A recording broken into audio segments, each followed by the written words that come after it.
오늘 수요 예배 말씀은 우리가 친절과 호의를 베풀었을 때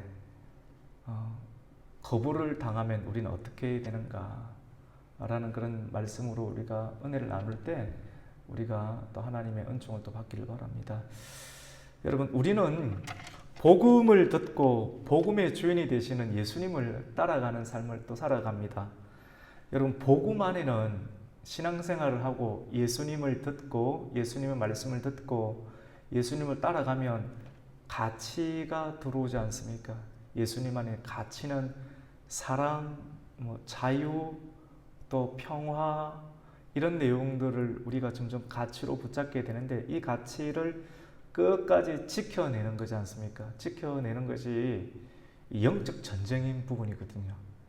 고대 시대 가운데는 하나님을 믿지 않는 사람들과 또 믿는 사람들 간에 실질적으로 이렇게 죽고 죽이는 그런 일들이 또 많이 일어나는데, 오늘날의 시대 가운데는 구약의 내용대로 그대로 적용하기가 곤란하고, 실제 예수님께서 이 땅 가운데 오심으로 말미암아 우리 그리스도인들이 예수님께서 대신 죽어주시고 살려주셨던 그 복음 안에 있는 가치를 끝까지 붙잡고 나아가는 거예요. 그래서 하나님의 사랑을 유지하고 또 하나님 안에서 폭력을 쓰는 것보다 끝까지 평화를 유지해내는, 사실은 남은 공격을 하는데 내가 끝까지 웃음을 유지하는 것, 이거는 쉬운 일이 아니거든요.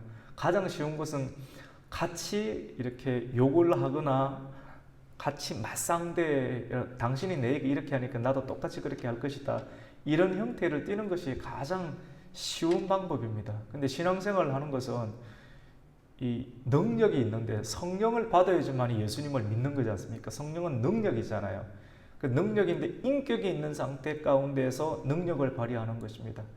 그 상대가 공격해 들어올 때 이런 공격을 지혜롭게 피하기도 하고, 때로는 그것을 받게 될 때 인내라고 하는 형태로 견디는 겁니다. 가라앉지 않을 만큼, 죽지 않을 만큼, 때로는 하나님께서 죽으라면 죽어야 되겠지만 끝까지 인내하면서 소망 가운데 그 가치를 붙잡는 상황을 두고 어떻게 보면 영적인 전쟁이다라고 이렇게 볼 수가 있습니다.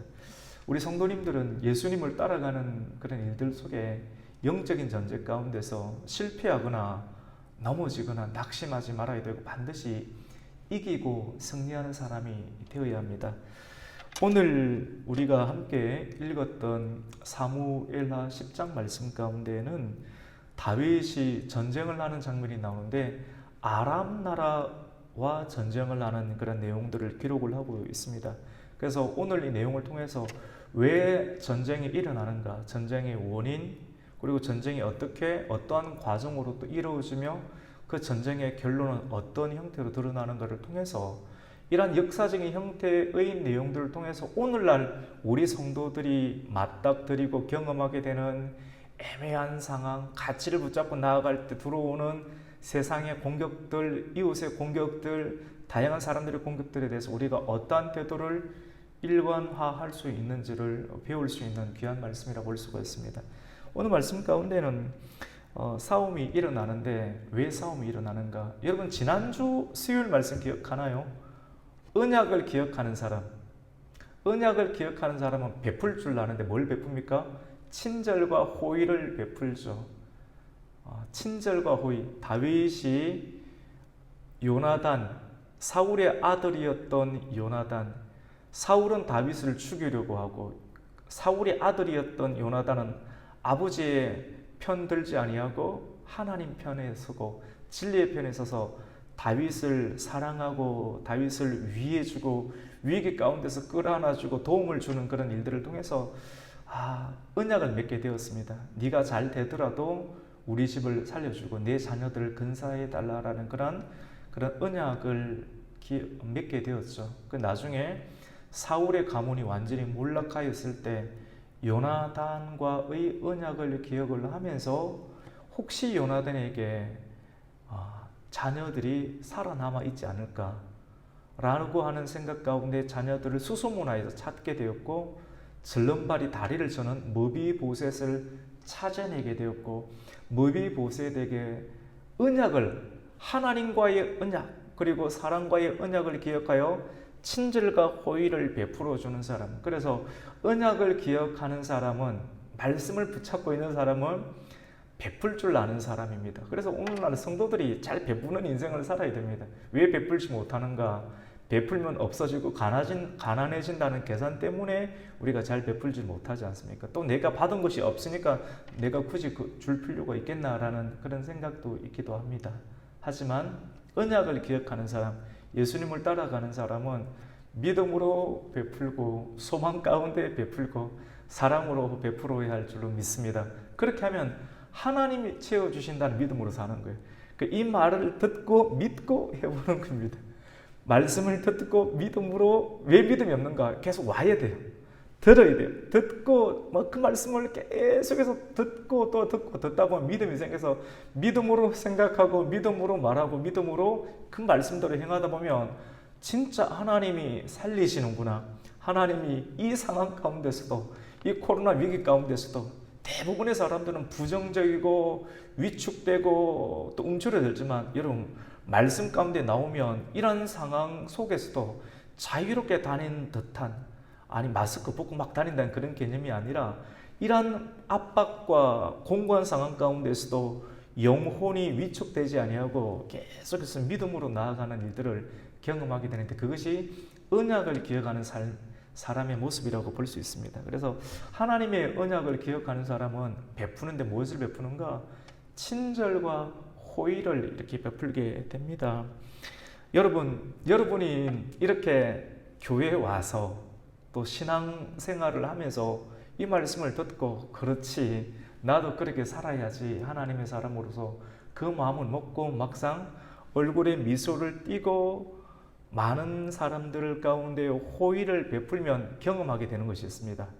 친절을 베풀고 미소를 주는 것은 에너지가 많아질 수 있습니다. 자기가 에너지가 없으면, 힘이 없으면 그냥 무뚝뚝하게 갑니다. 그냥 아무런 변화가 일어나지 않습니다. 근데 얼굴에 우선 미소를 띈다는 것 자체, 그리고 미소를 한번 띈 것을 계속 유지하는 것은 강력한 은혜가 계속해서 샘솟도 솟지 아니하면 절대로 해낼 수 없는 일이 미소를 띠는 것이고 친절과 호의를 계속 베풀어 주는 일인데, 이런 일들을 하면 세상 사람들이 다 박수를 치느냐? 그렇지 않습니다. 반드시 태클이 들어옵니다.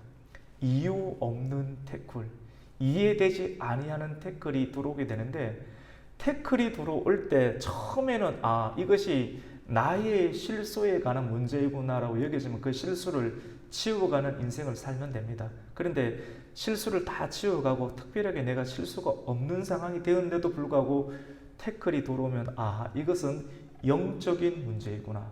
내가 복음의 가치를 전해서 미소를 띠고 친절하고 또 따뜻하고 상냥하게 해주면, 따뜻하고 상냥한 것을 무너뜨리려고 하는 사람들의 일들을 우리가 보게 됩니다. 그러면 호의를 베푸고 친절을 베푸는데 세상 사람들이 그냥 막 대버리고 그런 경험할 때 내가 웃지 말까? 또 친절을 베풀지 말까 하는 그런 유혹을 받기도 하겠죠.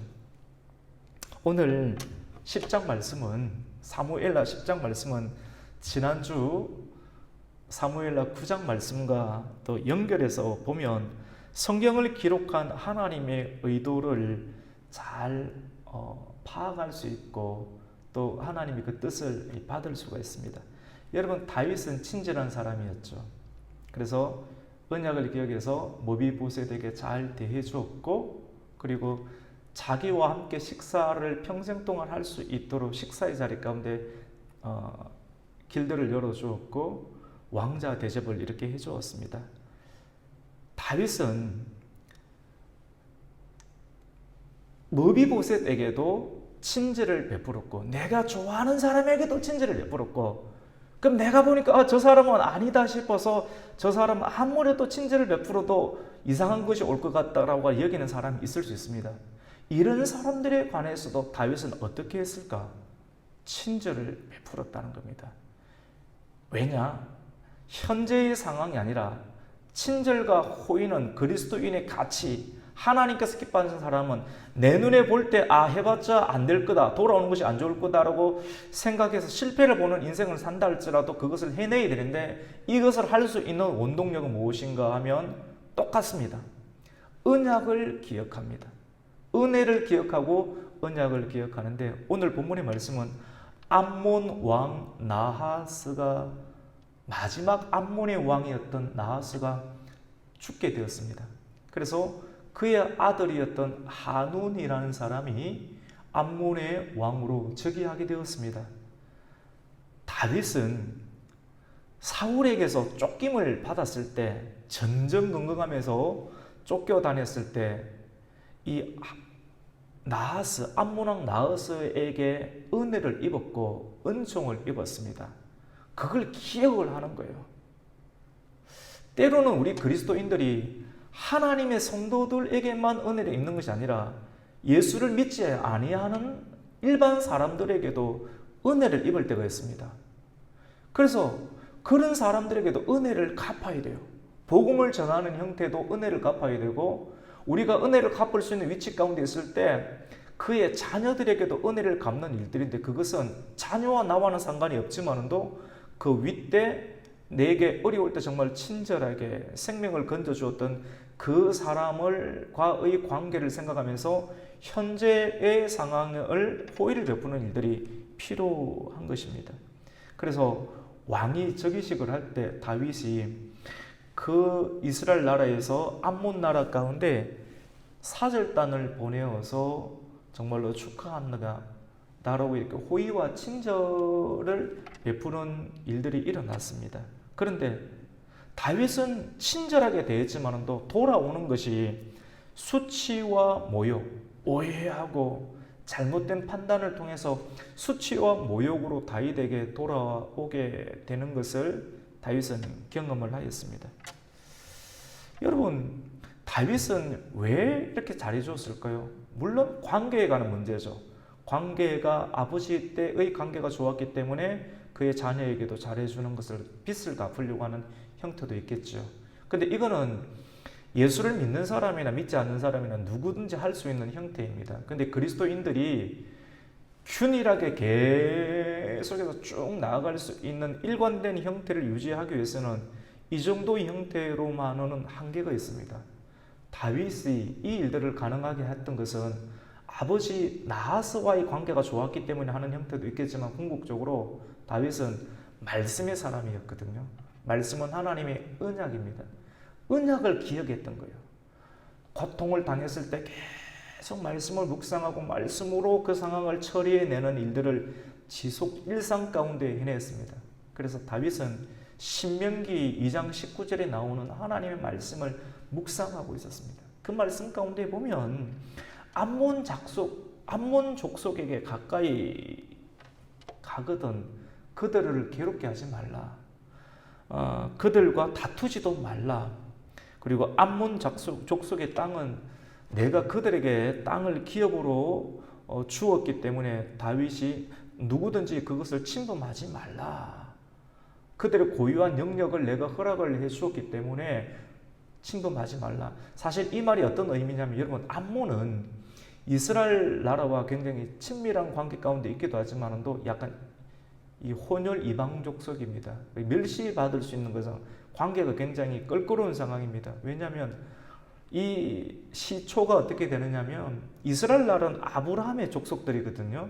아브라함과 이삭과 야곱의 족속들인데, 이 암몬 족속은 아브라함의 조카였던 롯이 있습니다. 롯이 물질만을 따라가다가 소돔과 고모라 들어가서 거기서 그냥 평생 바치고 살려고 하다가 하나님께서 불과 유황으로 이렇게 죽이려고 했죠. 다 멸하려고 해서 그때 하나님께서 그래도 의인이라고 해서 롯을 건져내었는데, 나오면서 자기 아내는 미련을 떨치지 못해서 뒤로 돌아 소금 기둥이 되고, 남은 족속이 롯과 롯의 두 딸밖에 없었습니다. 그래서 그 딸들이 나름대로 제정신이 아니었던 것 같아요. 순간적으로 핵하다 이렇게 했는데, 어떻게 됐냐면, 우리 일하다가 실을 거쳐버리면 우리의 책임을 다하지, 단순한 음란한 사건이 아니라, 물론 그런 형태도 포함이 있을 수도 있겠다마는 궁극적으로 이 씨를 계속해서 퍼뜨려야 됐다는 고대시대의 그 상황이 있기 때문에 우리의 롯의 가문의 씨를 받기 위해서 첫째 딸하고 둘째 딸이 나름대로 생각을 해서 술을 먹이자. 아버지 술을 먹여가지고 하루는 네가 들어가고 나는 내가 들어가가지고 아버지를 통해서 자녀들 출산해서 그 씨를 이어가야겠다. 그런 생각을 가졌던 것입니다. 그래서 둘째 딸과 아버지의 그런 잘못된 부정 모임, 오늘날로 치면 있을 수 없는 일이죠. 근데 이런 일들을 통해서 나타난 족속이 암몬 족속입니다. 큰 딸과 아버지를 통해서 나타난 것이 모압 족속이고, 그리고 이 둘째 딸과의 관계를 통해서 낳은 족속이 암몬 족속인데, 우리가 보면 어떻게 이렇게 할 수 있는가? 물론 잘못된 건 맞습니다. 근데 하나님의 영역은 우리가 생각하는 것도 굉장히 넓습니다. 그래서 이런 족속들을 다 진멸해버릴 것만 같지만 하나님은 신명기 2장 19절 말씀 가운데 너희 이스라엘 백성들이 암몬 족속에게 가까이 가거든 그들과는 다투지 말고 그들의 땅 기업을 빼앗지 말라. 왜냐하면 나는 이 땅을 롯의 기업에게 주었다. 너희가 보기에 아니랄지라도 상대를 인정해라. 세상 사람들의 영역도 인정해 주어라 라고 하는 형태의 메시지가 우리에게는 오늘날 가운데 들려오게 됩니다. 다윗은 말씀에 대한 묵상과 말씀을 계속해서 기억하는 신앙생활을 통해서 암몬 족속과 싸우지 말고 다투지 말고 그들을 존중해 주라라고 하는 하나님의 말씀을 늘 기억하고 있었던 겁니다. 이것과 함께 사울에게 쫓김을 받을 때 나하스 암몬의 왕이 다윗에게 잘해주었거든. 이건 사실 정치적 상황이 좀 포함이 되어 있는데, 근데 잘해주었기 때문에, 왜냐하면 나하스와 사울은 관계가 안 좋았습니다. 사울의 관계가 안 좋았는데 상대적으로 사울에게 쫓김을 받고 있는 다윗에 대해서 똑같은 마음을 가지고 잘해주게 되었던 것이죠. 그래서 이것을 기억을 해서 그의 아버지가 죽고 아들 한운이 왕이 즉위식 할 때 사절단을 보내는데, 사절단에게 모함을 하고 수치를 하는데 어떻게 했느냐면, 옆에 있는 신하들이 왕이시여 다윗이 지금 우리에게 사절단을 보냈는데 이걸 고지고대로 보면 큰일 납니다. 다윗은 싸움을 잘하는 나라인데 우리의 상황을 엿보아서 정탐을 통해서 우리를 치려고 하는 계획들이 분명하게 있습니다 라고 신하의 말을 듣고 그 말 그대로 해서 사절단에 대해서 어떻게 하냐면 수염을 잘라버립니다. 여러분, 우리가 보기에 수염을 자르는 것 별것 아닌 것처럼 보이지만 중동 사람들에게 있어서 수염을 자르는 것은 목을 자르는 것과 같은 취급을 받는 겁니다. 그리고 수염을 절반을 잘라버리고 그럼 바깥에 절대 못 나갑니다. 완전히 이게 죽은 거나 마찬가지입니다. 그리고 그 밑에 있는 바지 아랫도리 부분을 엉덩이 부분이 드러날 때까지 그것을 잘라버려서 남성의 엉덩이가 드러나도록 해버립니다. 사실은 죽음과 똑같은 최고의 수치심이 남성의 엉덩이를 드러내는 부분들인데, 이건 굉장히 지금 중동 사람들도 싫어하는 부분이거든요. 수염을 자르는 것과 엉덩이를 드러내는 부분들. 근데 이 일들을 행해서 다윗에 대해서, 다윗의 친절과 호의에 대해서 극명한 수치심과 모욕감을 되돌려주는 암몬 족속의 모습들을 보게 됩니다. 여러분, 이러한 일들을 경험하게 될 때 우리는 어떻게 될까요? 우리가 구약의 사무엘하 말씀을 우리가 듣고 있는데, 이 말씀을 들으면서 우리는 구약에 관한 지식도 습득을 해야겠지만 이 지식이 하나님의 살아있는 지혜가 되어서 오늘날 이 시대에 여전히 우리의 영적인 상황 가운데 가치를 무너뜨리려고 하는 어둠의 공격들 가운데 우리는 어떻게 대응을 해야 할까요? 마태복음 13장 말씀 가운데 보면 씨 뿌리는 비유가 나옵니다. 우리가 잘 익히 알고 있는 것과 같이 씨 뿌리는 비유에는 4가지 밭이 나옵니다. 첫 번째 밭은 길가의 밭이고요. 두 번째 밭은 이렇게 돌이 많은 밭입니다. 그리고 세 번째 밭은 가시밭입니다. 그리고 네 번째 밭은 옥토밭, 문전 옥답과 같은 좋은 밭, 이렇게 그 네 종류의 밭이 나오는데 이것을 성경이 우리에게 예수님께서 제시를 하면서 너희는 어느 밭에다가 씨를 뿌릴래? 너희가 판단하고 분별해서 하나님 주신 지를 분별해서 길가 밭에는 아예 상종도 하지 말고 해봤자 소용이 없으니까 해봤자 금방 길가밭에는 말씀을 듣고 아멘 하다가 나가면 새들이 와서 쫓아먹고 없으니까 돌짝밭은 은혜를 받고 아멘 아멘 하다가도 뿌리가 얕아가지고 금방 시험에 걸려서 교회도 안 나오니까 아예 미소도 주지도 말고 친절도 하지 말라 이런 말입니까? 가시밭은 무엇입니까? 여러분 우리가 분별해서 아예 딱 보고 저 사람은 좋은 밭이니까 저 사람에게만 투자해라 저 사람에게만 전도해라 이런 의미입니까? 대부분 그렇게 생각할 수가 있습니다. 하지만 성경을 통한 주님의 참뜻은 그것이 아닙니다.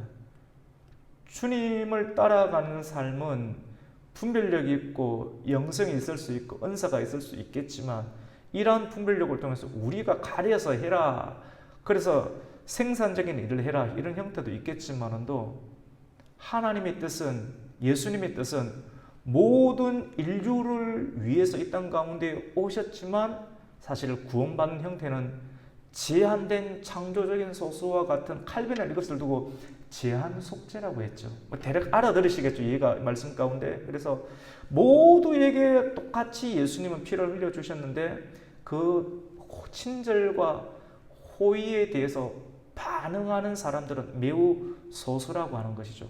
우리가 판단하지 말고 똑같이 잘해주라는 겁니다.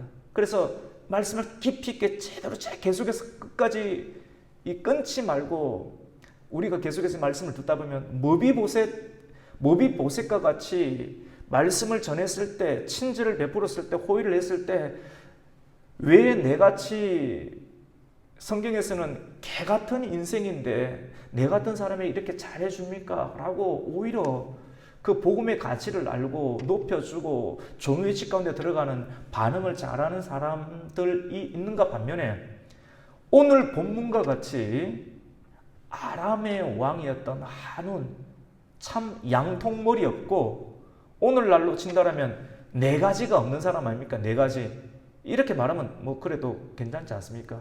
네 가지가 없는 그런 대상을 만난다 할지라도 그들에게도 어떻게 됩니까? 다윗이 호의와 친절을 베풀어야 된다는 겁니다. 좋은 밭만이 아니라 길가밭, 가시밭, 돌짝밭에도 하나님의 복음의 친절함과 호의를 다 베풀어라. 네가 판단하지 말고 다 베풀어라. 다윗은 궁극적으로 예수 그리스도를 상징하고 있습니다. 다윗의 모습 안에 예수 그리스도의 씨앗이 있는 것입니다. 예수 그리스도의 은혜가 나타나 다윗의 모습을 통해서 저 모습이 궁극적으로 드러내는 것이 예수의 복음이구나, 예수의 모습이구나.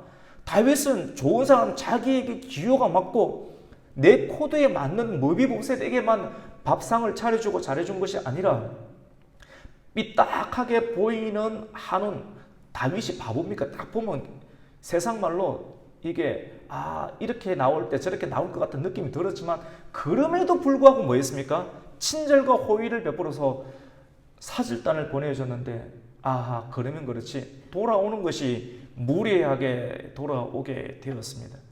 우리가 이런 것을 경험한다는 것이죠.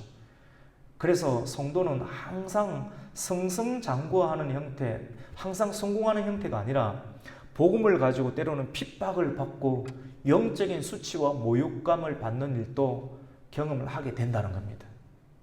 주님 따라가다 보면. 그래서 함부로 비난하면 안 됩니다. 저 사람이 실패한 것처럼 보이고 저 사람이 공고한 상황 가운데 있는 걸 보면 사람들은 둘씩 셋씩 모여서 수군수군 됩니다. 저 사람이 이랬기 때문에 이랬다. 여러분 절대로 그런 류의 모임 가운데 들어가지 마십시오. 어리석은 일입니다. 주님을 알고 성경을 알아가면서 저 사람도 정말 주님 따라가면서 예수님께서 영적인 수치와 모욕을 경험했던 것처럼 그런 상황 가운데 있을 수 있겠구나라고 생각하는 사람이 그 사람 옆에 가서 물을 한 잔 떠주고 혹시 시간 있으면 저랑 커피 한 잔 할까요? 커피 한 잔 친구가 되어주는 인생 되게 고독하거든요. 주님 따라가다가 수치와 모멸감을 받게 되면 정말 힘들어요. 웃고 싶은 마음도 안 생길 때가 있습니다. 그런데 누군가가 와서 말을 건네주고 밥을 사주고 입을 벌려서 밥을 먹으라고 넣어주고, 여러분, 부모가 다 못해줄 수 있는데 하나님의 사람이 와서 먹어라, 힘내라, 격려해주고, 그것 때문에 우리가 이렇게 살아있는 것 아닙니까? 우리도 그런 은혜를 입었고 또 어느 정도 버틸 만한 영적인 체력이 준비되어 있다고 하면 그런 사람들이 눈에 보일 때 그냥 지나가면 안 됩니다. 성경에서는 그것을 두고 과부고 나그네고 고아라고 말합니다. 실질적으로 과부고 나그네고 고아일 수 있겠지만도 정말로 소외되고 정말 약해 있는 그 영혼들은 내버려 두면 계속해서 핍절하는 것이 하나님이 어디 있는가? 하나님이 어디 있는가? 라고 하면서 울면서 살아갈 수밖에 없는데, 우리는 그런 사람들에게 손을 내밀고 선한 사마리아인과 같은 어떤 도움을 줄 수 있는 사람이 되어야 합니다. 여러분, 그렇습니다. 복음은 모두에게 전해져야 됩니다. 모두에게 전해져야 되고 또 복음을 통한 친절함도 모두에게 전해져야 됩니다. 하지만 동일하게 다 잘해줍니다. 그러니까 이렇게 미소를 띠는 것, 호의를 베푸는 것, 뭐 예를 들어서 오늘 설교를 전하는데 이 좌석이 꽉 찰 때 최고의 설교를 준비해서 하는 것과 사람이 안 온다 할지라도 꽉 찬 것을 가지고 여전히 영적인 긴장감을 놓지 않고 끝까지 하는 것, 똑같은 상황이거든요. 계속해서 눈에 보이는 것에 의해서 왔다 갔다 그러지 않고 하나님의 은혜, 눈에 보이지 않는 하나님에 대한 신령과 진정으로 예배드릴 마음 가운데 적용할 수 있는 모든 상황 가운데 믿음으로 예배드리고 믿음으로 호의를 계속 베푸는 일들이 진짜 성령 받은 사람들의 실질적인 지속력이다라고 볼 수가 있게 됩니다. 여러분, 십장의 한운, 친절, 그리고 다윗의 호의, 그것은 오늘날 시대 가운데는 복음이잖아요. 이 복음을 받아들이지 아니하면 결국은 어떻게 됩니까? 심판을 받게 됩니다. 전쟁이 있고 전쟁 속에서 실질적인 전쟁을 하게 되는 것을 통해서 결국은 다윗의 진영이 이기게 되는 일들.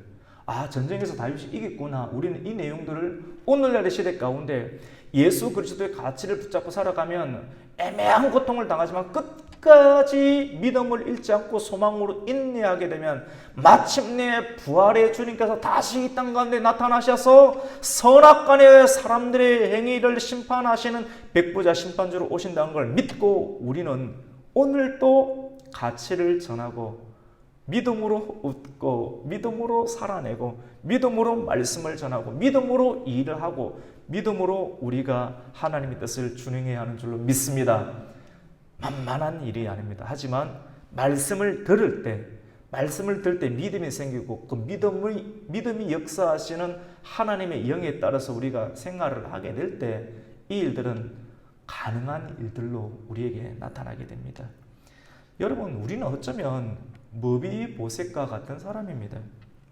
하나님의 언약이 없었다라고 하면 죽을 수밖에 없는 사람 아닙니까? 출애굽기 우리 새벽기도 말씀도 계속 우리가 은혜를 나누고 있지만 다 언약이지 않습니까? 언약이 호소할 때 하나님이 긍휼과 자비하심과 선하심이 계속 드러나고 이 땅에 하나님의 형상으로 지음받은 사람이 하나님께 가까이 갈 수 있는 그 언약의 호소에서 하나님의 약속을 주장하면서 그 약속은 뭡니까? 그게 사람의 공의가 있습니까? 사람의 모습은 전혀 없습니다. 하나님이 원래 이런 분이지 않습니까? 라고 하나님의 이름을 선포하는 겁니다. 그럴 때 그 기도, 약속을 주장하고 하나님의 언약을 주장하면서 나아갈 때 하나님의 마음이 녹아서 하나님의 보좌가 움직여서 그래도 하나님께서 은총을 베풀어 주시는 역사가 있지 않습니까?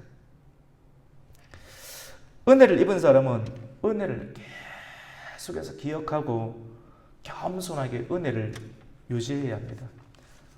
목이 곱고 교만하면 은혜를 잃어버리게 되면 하나님이 떠나가시면 그 사람은 살아있지만도 죽은 사람과 마찬가지가 됩니다.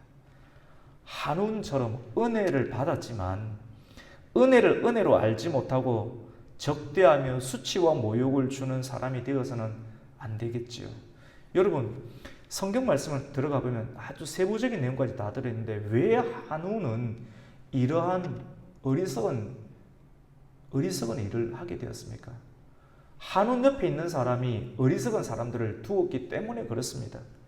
옆에 있는 사람이 아첨꾼이나 경건하지 못한 신하들이 있으면 그런 겁니다. 우리가 친구를 사귀어도 내 옆에 있는 사람, 내하고 똑같은 수준의 사람을 사귀게 되는 거거든요. 말씀을 사랑하고 언약을 기억하는 사람, 이런 사람들이 옆에 있어서 같이 상의하고 같이 울고 같이 웃으면 그 사람은 코로나가 와도 코로나 100개가 온다 할지라도 그 상황을 이겨내게 되는데, 근데 그렇지 않으면 바람에 요동하는 겨와같이 다 날아가 버리게 됩니다. 여러분, 오늘 말씀 가운데 한번 볼까요? 암몬 왕이었던 그 한운 왕 주변에 있는 그 사람들이 어떻게 한운에게 또 이야기를 하는지, 또 하나님의 복음의 은혜, 다윗의 친절과 호의를 뜻하는 복음에 대해서 어떻게 평가절하하게 되는지 우리 한번 말씀을 한번 보겠습니다. 우리 3절, 4절 같이 읽습니다. 시작. 암몬 자손의 관리들이 그들의 주 한운에게 말하되 왕은 다윗이 조객을 당신에게 보낸 것이 왕의 아버지를 공경함인 줄로 여기시나이까? 다윗이 그의 신하들을 당신에게 보내 이 성을 엿보고 탐지하여 함락시키고자 함이 아니니까 하니, 이에 한운이 다윗의 신하들을 잡아 그들의 수염 절반을 깎고 그들의 의복의 중동볼기까지 자르고 돌려보내매. 이거는 보면 자기 안에 언약이 없고 말씀이 없으면 세상의 가치를 가진 사람들을 친구를 역할을 갖게 되면 복음과 호의와 친절에 대해서 터부시하게 되는 것입니다. 그래서 우리는 주변의 사람을 잘 두어야 됩니다. 가치가 사업 잘한다, 돈 많이 번다, 그 사람 자기 배신할 수 있습니다. 근데 그 안에는 가치가 따뜻해야 돼요.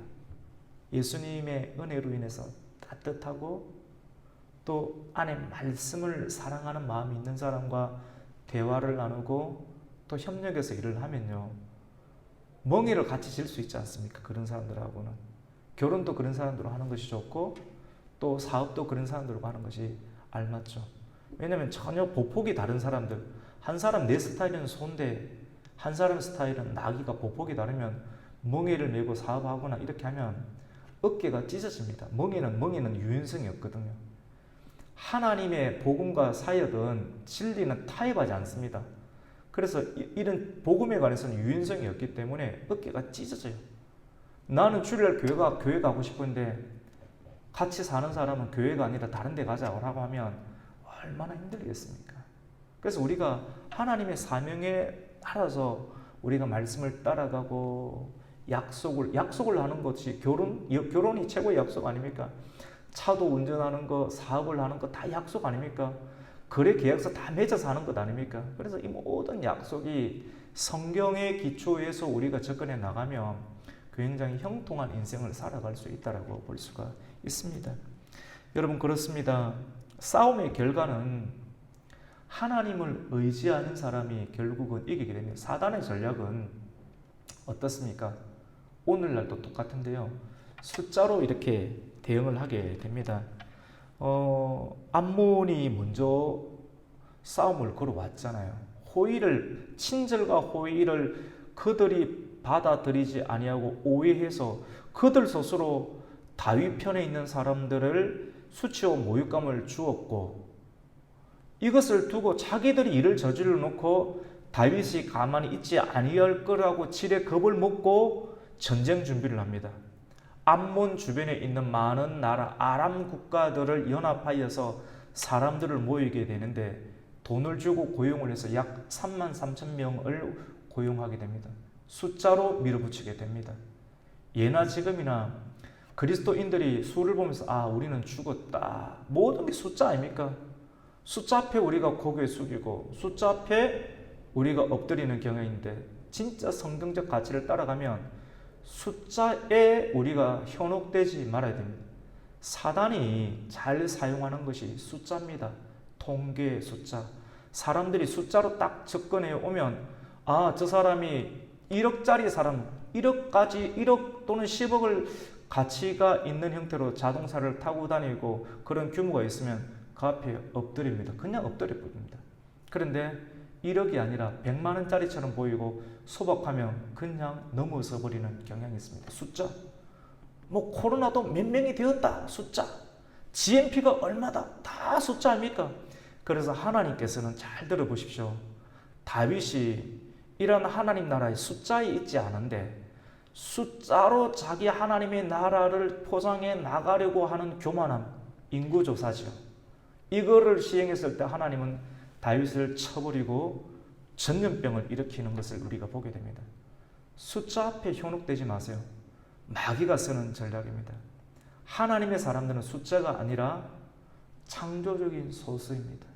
우리 오늘 권사님이 기도했지만 그래서 목회자가 그럼에도 불구하고 계속해서 연단 받고 훈련 받아서 설교를 해낼 수 있는 것은 바로 숫자에 현혹되지 않는 영적인 삶에서 날마다 승리를 해야 되겠고 누군가 그것을 본을 보여줄 때 아, 저 사람이 저렇게 하니까 우리도 그렇게 하는 게 맞구나 하는 것을 가진 이런 창조적인 소수들이 일어나는 연합들이 일어날 때 도시를 변화시키는 복음의 첫 단초가 열리게 되게 되는 것이죠. 그래서 미디안과의 전쟁이 있을 때에도 기드온이 많은 사람들이 불렀는데 숫자 갖고 안 된다는 거죠. 하나님께서 나중에 몇 명으로 줄입니까? 300명으로 줄이는 거지 않습니까? 오늘 말씀 가운데 보면 세상과 사단의 전략은 숫자로 위협해서 싸워보지도 않고 지레 겁먹고 포기하도록만. 그래서 그리스도인들은 두려움을 가지지 않아야 되고 눈에 보이는 숫자에 의해서 위급하거나 조급해하지 말아야 하는 것이죠. 오늘 우리 말씀을 함께 나누겠습니다. 그 사단의 전략을 우리가 한번 볼 텐데 6절 말씀을 한번 읽겠습니다. 6절 같이 읽습니다. 시작. 암몬 자손들이 자기들이 다윗에게 미움이 된 줄 알고 암몬 자손들이 사람을 보내 벳르홉 아람 사람과 소바 아람 사람의 보병 2만 명과 마가 왕과 그의 사람 1000명과 돕 사람 12,000명을 고용한지라. 요거 더하기 다 하면 33,000명 나옵니다. 돈 주고 다 밀어붙이는 거예요. 그래서 교회가 돈으로만 해도 안 되는 거예요. 돈 많은 사람이 목사가 되고 장로가 되고 경영하는 식으로 교회를 이끌어가면 되겠습니까? 교회가 그렇게 되는 것은 교회는 기도하는 곳이어야 되고 예수님의 가치를 계속 전하는 거예요. 계속 전해서 진짜 사람이 떡으로만 살 것이 아니라 하나님의 입에서 나오는 말씀으로 산다는 것을 경험을 하고 보여줘야지만이 사람들이 믿음을 가지고 또 올 수가 있게 되는 것입니다. 이런 일들을 통해서 접근해 보지만 하나님께서는 다윗에게 은혜를 베풀어 주셔서 다윗의 장수였던 요압과 아비새, 사실은 아직 드러나지 않았지만 요압은 굉장히 야망이 있는 사람이었습니다. 하나님의 사람 주변에 수학 가운데 야망 있는 사람이 교회 들어올 수 있거든요. 분별을 잘 해야 됩니다. 지도자 같은 경우. 목회자 같은 경우 진짜 영이 살아있어가지고 분별을 잘해서 그 야망이 꿈틀거리지 못하도록 지도하고 억제하는 역할들을 지혜롭게 잘 해야지만이 되는데 오늘 성경 말씀 가운데 이거 하나님의 성령께서는 요압이 군대를 잘 하나님의 지혜 가운데 나누어서 이 아람의 군대를 이기는 일들이 있습니다. 근데 다윗이 요압을 보내어서 그의 동생이었던 아비새와 연합군 작전을 잘 펼쳐서 엄청난 대군과의 전쟁에서 승리하게 되는데 이 상태로만 내버려 두면 기고만장하고도 남습니다. 교회도 마찬가지 아닙니까? 그런데 이래 되면 교회가 안 되는 거거든요.